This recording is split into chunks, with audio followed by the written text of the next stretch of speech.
ಇದು ಕಾಂಗ್ರೆಸ್ಸಿಗರ ಮನಸ್ಥಿತಿಯನ್ನ ನಾವು ಅಳಿಬಹುದು.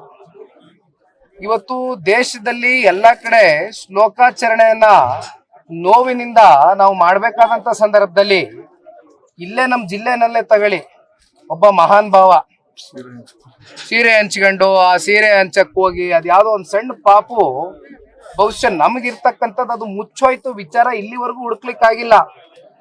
ಏನ ನೂಕು ನುಗ್ಲು ಅಂತಾರಾಷ್ಟ್ರೀಯ ಮಹಿಳೆ ದಿನಾಚರಣೆ ಮಾಡ್ಕೊಂಡು ಸರ್ಕಾರಿ ಕಾರ್ಯಕ್ರಮ ಅಂತಕ್ಕಂಥದ್ನ ಏನ್ ಹೇಳಿದ್ರು, ಆ ಸರ್ಕಾರಿ ಕಾರ್ಯಕ್ರಮದಲ್ಲಿ ಪಾಪ ಕೆಲವೊಂದಷ್ಟು ಹೆಣ್ಮಕ್ಳು ಜಿಲ್ಲಾದ್ಯಂತ ಕರೆ ತಂದಿದ್ರು ಬಸ್ಸಲ್ಲಿ.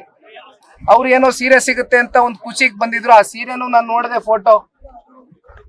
ನಾನು ಒಂದು ಮಾತು ಹೇಳ್ತೇನೆ ಇವತ್ತು ಮಾಧ್ಯಮದ ಮೂಲಕ ಈ ನಾಡಿನ ಹೆಣ್ಮಕ್ಳು ಕೈ ಜೋಡಿಸ್ತೀನಿ. ತಾಯಿ, ಸೀರೆಯನ್ನ ತಗೊಳ್ತಕ್ಕಂಥದ್ದು, ಸೀರೆಯನ್ನ ಕೊಡ್ತಕ್ಕಂಥದ್ದಕ್ಕೆ ಅಧಿಕಾರ ಇರ್ತಕ್ಕಂಥದ್ದು ನಿಮ್ಮ ಮನೆಯವರಿಗೆ ಮಾತ್ರ.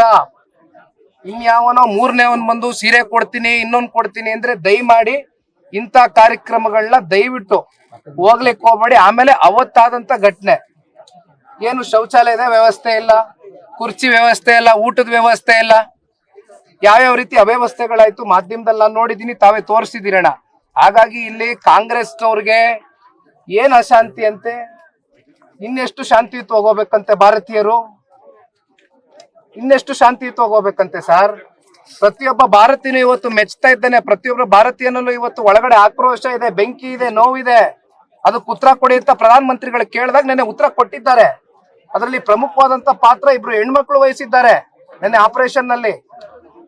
ಅದು ನಾವು ನಿಜಕ್ಕೂ ಮೆಚ್ಚಬೇಕಾಗಿರ್ತಕ್ಕಂಥ ವಿಚಾರ. ಇವತ್ತು ಮಹಿಳೆಯರು ಕೇವಲ ಇವತ್ತು ಮನೆಯಲ್ಲಿ ಇದ್ದು ಅಡಿಗೆ ಮಾಡ್ತಕ್ಕಂಥದ್ದು ಅಷ್ಟೇ ಅಲ್ಲ, ಮಹಿಳೆಯರು ಹಲವಾರು ವರ್ಗದಲ್ಲಿ ಇವತ್ತು ದೊಡ್ಡ ಮಟ್ಟದಲ್ಲಿ ವೇದಿಕೆಗಳಲ್ಲಿ ಇವತ್ತು ಗುರುತಿಸ್ಕೊಳ್ತಾ ಇದ್ದಾರೆ. ಅದಕ್ಕೆ ನಾವು ಸಂತೋಷ ಪಡಬೇಕಾಗಿದೆ.